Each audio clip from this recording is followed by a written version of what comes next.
based on the image that I initially started with, I went back, did a little bit more updates in terms of how I wanted to lay out my story, but my base images remain the same. I just updated some of my video renders to make the story a little bit more suspenseful in a sense.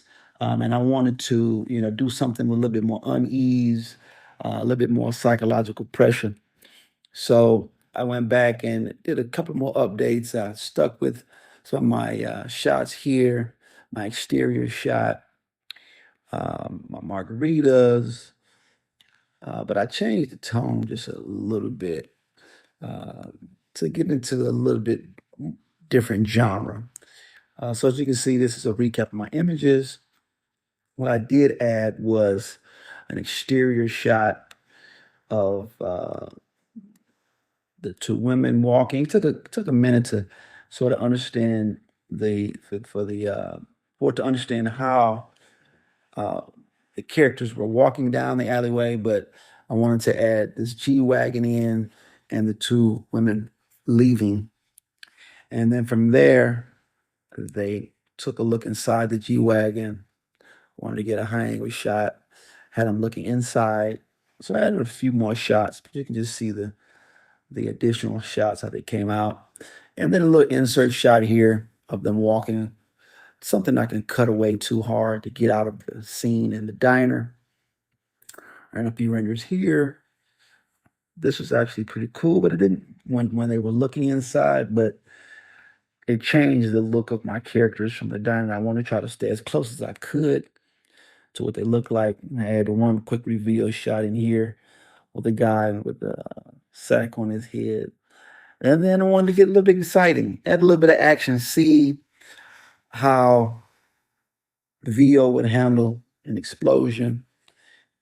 It did put some guardrails on there, so it took a while to try to get that shot. It gave me the image, and then I took it into Hicksfield to turn into video, which I'll show you. And it took a second to try to figure out how to get them to walk down the alleyway, but I decided to just focus on them walking away.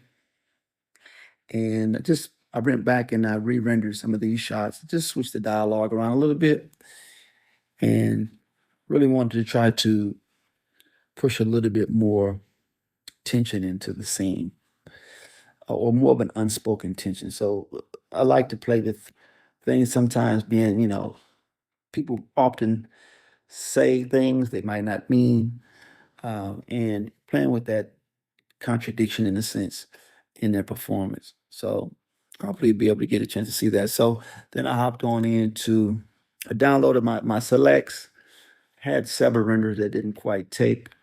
That was from the explosion. That was okay because I was able to eventually pick that up in another software in Hicksfield.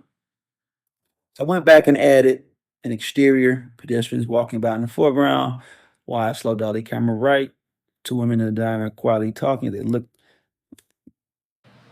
Are you sure you want to do this? I don't see any other. So she touches the drink. So it took a couple of renders to get this down. I just don't know if I can keep doing this.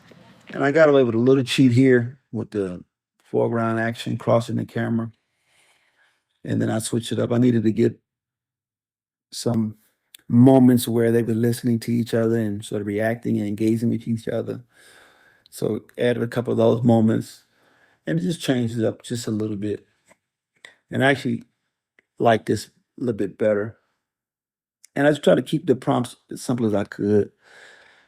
Um, and what was interesting though is it started to change her dialect um, to a different country, which was interesting. But I was able to get around that. But here you can see a few more inserts and walk away and walking way down the alley. That one didn't quite work, so I pulled that. So I pulled that into Hicksfield, which I'll show you, and then I ended up using one of these.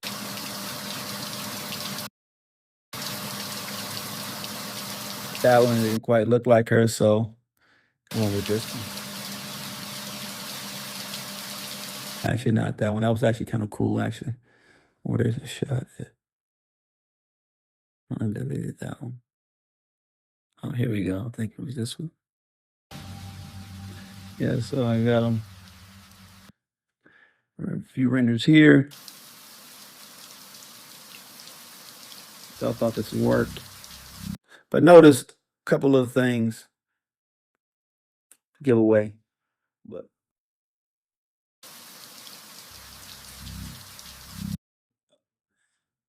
and a couple of moments here. We got this.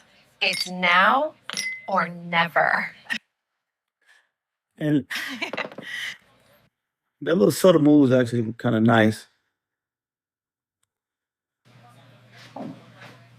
I got you.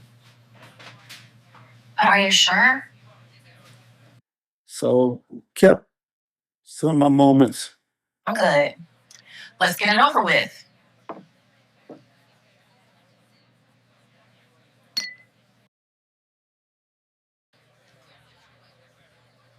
I'm good. Let's get it over with. So I ended up using this take. So you might have to run a few generations sometimes and play around with the I'm tone. good.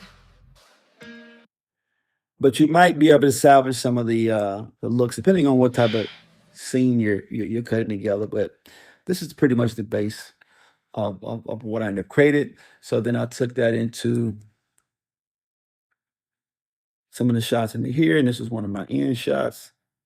Wanted to try to do like this explosion, so I tried out Minimax. This was pretty cool, but it didn't quite have them walking. So I ended up going with this is another one. This was a Minimax. This one was pretty nice and slightly violent a little bit, which I thought was worked in a way because of the way the car moved. The physics was pretty nice, and the camera was a little shaky. So it picked up some of the handheld aggressive explosion of the G wagon, which I thought worked really well. So I ended up using that, and then the walk off shot. This one worked. Now I typed in that they playfully walk away down the alleyway and camaraderie. The camera dollies backward, no dialogue, no music, and you want to remember to put no dialogue, no music if that's what you want, because sometimes it will render out music and dialogue and it'll make a little bit more work for you to update the audio, which you can strip it out and take it into 11 Labs and modify that. But if you're trying to get through, get a nice cut done, at least get that first assembly down and refine it later, I recommend not putting dialogue and music unless you need specific dialogue. Then, if you do need dialogue and no music, just remember to mention no music. This is one of my shots I ended up using in Hicksfield. And then I ended up, this one's pretty cool too, but I ended up using the other one because they exited frame. So from there, I needed to get a little bit of music. So I went into Suno, picked up on some of what some of the tips from King Melonius, and I wanted to do something. I really like this composer named Trent Reznor, done some really amazing movies, and he has this cold, minimal, industrial leaning, like ambient type sound that creates this psychological pressure. You might hear like drones, pulses, and it feels, like anxiety a little bit, and controlled and restrained and sort of quietly threatening. And another artist I like is Cliff Martinez. I did a film called Drive, which I really enjoyed.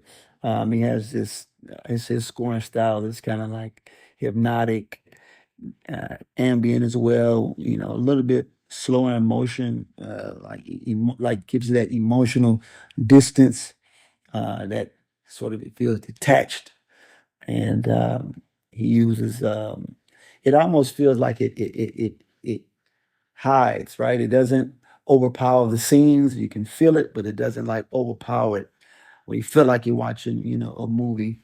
And so I ended up going into Suno, and I ended up prompting, movie score, and I ended up using words like ambient, with tension, internal nervous energy, and it spit out, it generated some really cool samples. And I chose this one called Glass Nerves, which is interesting. So you got Glass Nerves.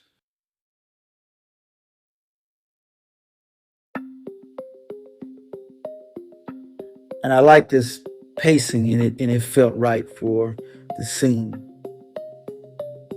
As the two women are talking, and you don't quite know what's truly going on by that conversation. They kind of back and forth, and then we do this reveal toward the end, and it's had this sort of uneasiness, and it has this sort of vulnerability and restraint in a sense. And then from there, you can take it into, if you want to work and cut for free, you can, and you don't want to, get into an editing system like a DaVinci yet, or a Adobe Premiere. You can get into CapCut if you want to start to do an assembly. So here's like a rough assembly, just to give you a sense of the interface and the simplicity. And you can start off with, a free version.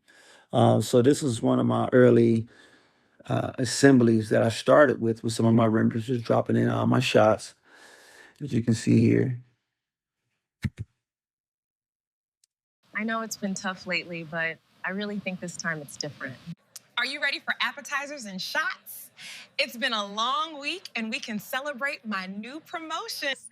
Oh my God, congratulations. Yeah. So that was like my first test and assembly in CapCut. For me, I'm work in DaVinci and Adobe, but I just wanted to kind of give you a quick preview of what you can do, and then I'll take you on over into Premiere and walk you through the assembly.